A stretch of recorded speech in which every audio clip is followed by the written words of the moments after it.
నమస్తే అండి. Welcome to Prashanti cooking and health అండి. నేను ప్రశాంతిని. ఈరోజు వీడియోలో పండు మిర్చి చింతకాయ తొక్కు పచ్చడి చూపిస్తానండి. ఈ ఒక్క పచ్చడి చేసి పెట్టుకుంటే 3 నెలల వరకు నిల్వ ఉంటుంది. అసలు కూరలు కానీ అడగరండి, అంత రుచిగా ఉంది పచ్చడి. బాగా ఘాటుగా అలాగే పుల్లగా తింటుంటే ఇంకా తినాలనిపిస్తుందండి, అంత బాగుంది. ఇడ్లీలోకి దోశలోకి కానీ చాలా రుచిగా ఉందండి. మీరు కానీ ఒక్కసారి ఇలా ట్రై చేసి చూడండి, మీకు కానీ చాలా బాగా నచ్చుతుంది. మరి వీడియోలోకి వెళ్ళే ముందుగా ఫస్ట్ టైం కొత్త వాళ్ళు వీడియో చూస్తుంటే మా ఛానల్ ప్లీజ్ సబ్స్క్రైబ్ చేసుకోండి. వీడియో నచ్చితే లైక్ చేయండి. మరి వీడియోలోకి వెళ్ళిపోదాం. చూడండి, పండు మిర్చి అండి, ఇవి 200 గ్రాములు ఉన్నాయి. ఈ పండు మిర్చిని 2 సార్లు శుభ్రంగా కడిగేసుకొని ఓ పొడి క్లాత్తో నీట్గా తడేం లేకుండా తుడిచేసుకొని కాసేపు ఫ్యాన్ గాలి కింద ఆరబెట్టుకోవాలండి. బాగా ఆరిపోయిన తర్వాత ఈ తొడుములన్నీ తీసేసుకొని ఇప్పుడు ఇవి కట్ చేసుకోవాలి. ఇలా 3-4 ముక్కలు వచ్చే విధంగా ఇలా చిన్న చిన్న ముక్కలుగా ఇలా కట్ చేసేసుకోండి. పండు మిర్చి అన్నీ చూడండి, అన్ని ఈ విధంగా కట్ చేసి ప్లేట్లో తీసుకున్నాను. చింతకాయ తొక్కండి, ఇది కానీ ఒక 150 గ్రాములు అలా ఉంటుంది. ఒక చిన్న బౌల్లో తీసుకున్నాను. అలాగే వెల్లుల్లిపాయలు ఒక 20 తీసుకొని తొక్కు అన్నీ నీట్గా తీసి పెట్టుకున్నాను. ఈ చింతకాయ తొక్కుని సంవత్సరం రోజులు నిల్వ ఉండే విధంగా నేను వీడియో చేసి చూపించున్నానండి. యూట్యూబ్లో చేసి చూపించాను, షార్ట్ వీడియోలో కానీ చేసి చూపించాను. ఒకసారి ఇది ఎలా తయారు చేసుకోవటం తెలియని వాళ్ళు మా పాత వీడియోస్లోకి వెళ్ళి ఒకసారి చూడండి. అలాగే చింతకాయ తొక్కులో చింతగింజలు పీసులు అవన్నీ ఉంటే నీట్గా తీసేసుకోండి. ఇప్పుడు ఒక పెద్ద మిక్సీ జార్ తీసుకుని మనం కట్ చేసి పెట్టుకున్న ఈ పండు మిర్చి అన్నీ నీట్గా వేసేసుకోవాలండి. మూత పెట్టుకొని ఇలా అన్నీ వేసేసుకొని ఇప్పుడు మూత పెట్టుకొని కొంచెం కచ్చా పచ్చగా మిక్సీ పట్టుకోవాలండి, మరి మెత్తగా కాకుండా.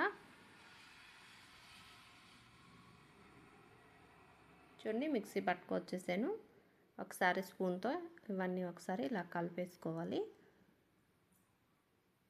ఇలా కలుపుకొని చింతకాయ తొక్కు అంతా వేసుకోవాలండి. ఇలా వేసుకొని ఇప్పుడు వెల్లుల్లిపాయలు కానీ వేసుకోవాలి. ఒక పెద్ద స్పూన్ నిండా ఆవపిండి అండి. అలాగా అదే స్పూన్తో మెంతిపిండి అండి. ఈ మెంతులను కొంచెం దోరగా వేపుకొని పొడి చేసుకొని ఇప్పుడు వేసుకుంటున్నాను. ఇప్పుడు ఇవన్నీ బాగా కలిసిపోయే విధంగా బాగా మిక్సీ పట్టుకోవాలండి. చూడండి, మిక్సీ పట్టేసాను. ఈ విధంగా మిక్సీ పట్టుకొని పక్కన పెట్టుకోండి. ఇప్పుడు మనం పోపు పెట్టుకుందాము.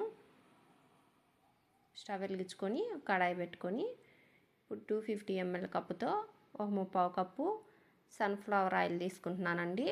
మీరు నువ్వుపప్పు ఆయిల్ ఉన్నా వేసుకోవచ్చు, పల్లి ఆయిల్ ఉన్నా వేసుకోవచ్చు, పచ్చళ్ళకి బాగుంటుంది. నా దగ్గర ఇది ఉంది కాబట్టి ఇదే వేసుకుంటున్నాను. ఒక 1/2 టీ స్పూను ఆవాలు వేసుకోవాలి, 1 టీ స్పూన్ మినపప్పు వేసుకోవాలి, 1 టీ స్పూన్ శనగపప్పు అండి, 1/2 స్పూను జీలకర్ర కానీ వేస్తున్నాను.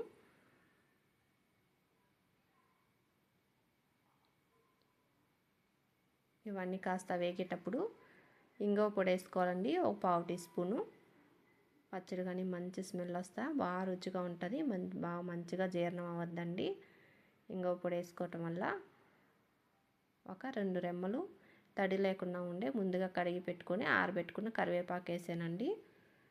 ఈ పోపు అంతా కాస్త దోరగా వేపుకోండి. వెల్లుల్లి ముందే మనం పచ్చట్లో వేసేసాను కాబట్టి ఇప్పుడు వేయట్లేదు. ఇంకాస్త కావాలంటే మీరు 4-5 వెల్లుల్లి కొంచెం చితకొట్టుకొని వేసుకోండి. ఈ పోపు అంతా బాగా దోరగా వేగింది కదా, ఇప్పుడు సిమ్లో పెట్టుకొని ఇప్పుడు మనం మిక్సీ పట్టుకున్న పచ్చడి అంతా వేసుకోవాలి.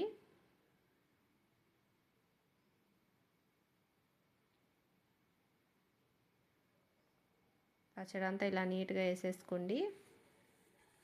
ఇలా పచ్చడి అంతా వేసేసుకొని ఇప్పుడు ఈ సిమ్లోనే ఒక 3-4 నిమిషాలు ఇలా బాగా కలుపుకుంటూ ఉడికించుకోవాలండి. పచ్చట్లో ఎక్కడన్నా తడిదనం ఉన్నా కానీ అంతా పోతుంది. కలుపుతుంటేనే మంచి స్మెల్ వస్తుందండి. ఒకసారి మీరు పచ్చడి రుచి చూసి సాల్ట్ మీకు సరిపోయిందో లేదో చూసుకొని మీ టేస్ట్కి తగినట్టు సాల్ట్ వేసుకొని సర్వ్ చేసుకోండి. చింతకాయ తొక్కులోనే పసుపు ఉప్పు వేసుంటాం కాబట్టి అదే సరిపోతుంది. సరిపోలేదు అనుకుంటే కొంచెం వేసుకొని సర్వ్ చేసుకోండి. చూడండి, బాగా ఇలా ఉడికించుకొని ఇది బాగా వేడి పూర్తిగా తగ్గిన తర్వాత పచ్చట్లోది అప్పుడు మీరు ఒక బౌల్లోకి తీసి పెట్టుకోండి, లేదా ఒక జాడీలోకైనా మీరు ఎప్పుడు అన్నంలో తింటున్నా కానీ అంత రుచిగా ఉంది. ఇంకా 4 ముద్దలు ఎక్కువ తింటారండి. అసలు కూర కానీ అక్కర్లేదు. ఇడ్లీలో దోశలకు కానీ చాలా రుచిగా ఉంది. మీరు కానీ ఇలా తయారు చేసి పెట్టుకోండి. 3 నెలల వరకు దాకా కానీ నిలువ ఉంటుంది. అప్పుడు దాకా కానీ ఉండదండి పచ్చడి. అంత బాగుంది. మీరు ట్రై చేసి మీకు ఎలాగొచ్చిందో కామెంట్ బాక్స్లో తెలియజేయండి. ఫస్ట్ టైం కొత్త వాళ్ళు ఈ వీడియో చూస్తుంటే ఇటువంటి వీడియోస్ మరిన్ని చూడాలి అంటే మా ఛానల్ని సబ్స్క్రైబ్ చేసుకోండి.